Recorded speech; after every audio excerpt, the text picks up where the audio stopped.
স্বাগত জানাই সাপ্তাহিক সংবাদ পরিক্রমায়। প্রথমেই সংবাদ শিরোনাম।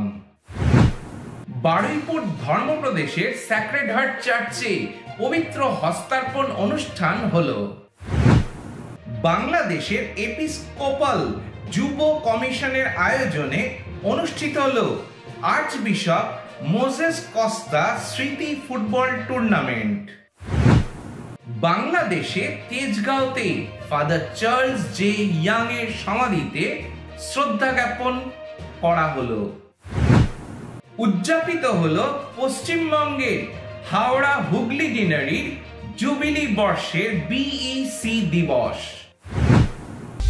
Radio Veritas Asia, the voice of Asian Christianity. Radio Veritas Asia mobile app offers services in English and 21 Asian languages. Download the Radio Veritas Asia app. To get more videos from Radio Veritas Asia, comment, like, and share.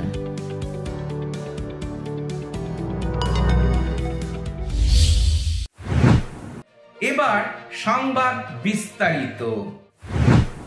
Baruipur ধর্মপ্রদেশের sacred heart চার্চে গত 9 November পবিত্র হস্তার্পণ সংস্কার সাড়ম্বরে প্রদান করা হলো। ধর্মপল্লীর 42 জন ছেলে মেয়ে ওই দিন অতি পবিত্র হস্তার্পণ সংস্কার গ্রহণ করে। মহাখ্রিস্টজাগে পৌরোহিত্য করেন মাননীয় বিশপ শ্যামল বোস ও সহযোগিতা করেন পাল পুরোহিত ফাদার তুষার অগাস্টিন গোমেজ, সহকারী পাল পুরোহিত ফাদার অঙ্কিত এক্কা। সকাল 8টায় শোভাযাত্রা সহকারে খ্রিস্টজাগ শুরু হয়। উপদেশের শুরুতে বিশপ মহোদয় বলেন, আজকের দিনটি একটি অতি পবিত্র দিন, রোমের লাটেরাইন মহাপার্বণ দিন, যেখান থেকে খ্রিস্ট অভিযান শুরু হয়, যে বেদি থেকে খ্রিস্ট বিশ্বাস সারা পৃথিবীতে ছড়িয়ে পড়েছে, সেই মাতৃমণ্ডলীর পার্বণ দিন। উত্তরীয় ও পুষ্পস্তবক দিয়ে বিশপ মহোদয়কে সম্মান জানানো হয়। সব শেষে বিশপ মহোদয় হস্তার্পণ গ্রহণকারীদের হাতে শংসাপত্র, রোজারি ও যিশু হৃদয়ের ছবি উপহার স্বরূপ তুলে দেন। গত 14 নভেম্বর বাংলাদেশের এপিস্কোপাল যুব কমিশনের আয়োজনে রমনা ক্যাথিড্রাল মাঠে অনুষ্ঠিত হলো আর্চবিশপ মোজেস কস্তা স্মৃতি football tournament. Archbishop Moses Costa স্মৃতি ফুটবল টুর্নামেন্টের মূল সুর হিসেবে বেছে নেওয়া হয়েছে সুস্থ বিনোদন, শুদ্ধ জীবন পথে।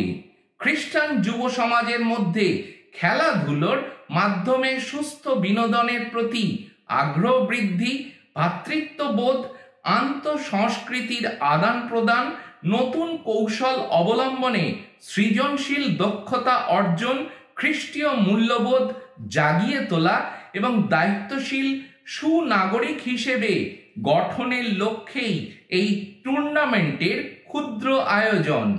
এই জুবিলি বর্ষের ও স্বর্গীয় আর্চবিশপ মোজেস কস্তা স্মৃতি ফুটবল টুর্নামেন্টে চ্যাম্পিয়ন হয়েছে রাজশাহী ধর্মপ্রদেশের যুব কমিশন, আর রানার্স আপ হয়েছে খুলনা ধর্মপ্রদেশের যুব কমিশন।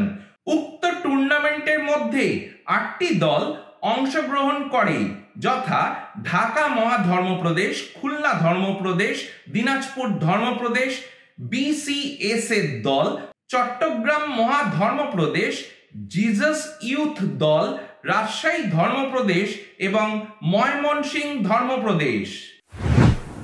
গত 14 নভেম্বর তেজগাঁও হোলি রোজারি চার্চের কবরস্থানে ফাদার চার্লস জে ইয়াং এর সমাধিতে পুষ্পস্তবক অর্পণ এবং প্রার্থনার মাধ্যমে ফাদার ইয়াংকে শ্রদ্ধা নিবেদন করা হয়। Father Charles J young CSC হলেন বাংলাদেশের ক্রেডিট ইউনিয়নের জনক ও ঢাকা ক্রেডিটের প্রতিষ্ঠাতা। ঢাকা ক্রেডিটের বিকে গুড কনফারেন্স হলে খ্রিস্টজাগ এবং এক আলোচনা সভা অনুষ্ঠিত হয়। খ্রিস্টজাগ উৎসর্গ করেন জন ভিয়ানি হাসপাতালের নির্বাহী পরিচালক ফাদার লিন্টু সি কস্তা। এদিন ঢাকা ক্রেডিটের প্রেসিডেন্ট মাইকেল জন গোমেজ বলেন, আজ আমরা বাংলাদেশে ক্রেডিট ইউনিয়নের জনক ও ঢাকা ক্রেডিটের প্রতিষ্ঠাতা ফাদার চার্লস জে ইয়াং এর 37তম মৃত্যুবার্ষিকী পালন করছি। সুদূর আমেরিকা থেকে এসে তিনি বাংলাদেশের মানুষের কথা ভেবেছেন। আমরা যদি ফাদার ইয়াং এর কাজ এবং আদর্শ ধারণ এবং বহন করি তাহলে আমরা অনেক দূর যেতে পারবো। আজ আমরা ফাদার ইয়াং এর অবদান কৃতজ্ঞতার সাথে স্মরণ করি। গত 16 নভেম্বর পশ্চিমবঙ্গের ব্যান্ডেল ব্যাসিলিকায় হাওড়া হুগলি ডিনারির জুবিলি বর্ষের বিইসি দিবস উদযাপিত হলো। 10টি পল্লী দল একত্রিত হয়ে অনুষ্ঠানে অংশ নিয়েছিল। মহা ধুমধাম সহকারে বাইবেল শোভাযাত্রা দিয়ে সকালে অনুষ্ঠানের শুভ সূচনা হয়। এরপর শুরু হয় মহা খ্রিস্টজাগ। খ্রিস্টজাগে পৌরোহিত্য করেন বিইসি কমিশনের পরিচালক ফাদার ডমিনিক গোমেজ। সহযোগিতা করেন হাওড়া হুগলির ডিন ফাদার জন চ্যালিল। খ্রিস্টজাগ শেষ হতেই বাইবেল আরতি ও নিজেদের মধ্যে সুসমাচারের বাণী আদান প্রদান করা হয়। এরপর রিপোর্ট পেশ শেষ হতেই প্রতিটি দল সুসমাচারের আধারে সাংস্কৃতিক অনুষ্ঠানে অংশ নেন, যা খুবই আকর্ষণীয় ছিল। আর এর সাথেই শেষ হলো আমাদের আজকের সাপ্তাহিক সংবাদ পরিক্রমা। নমস্কার।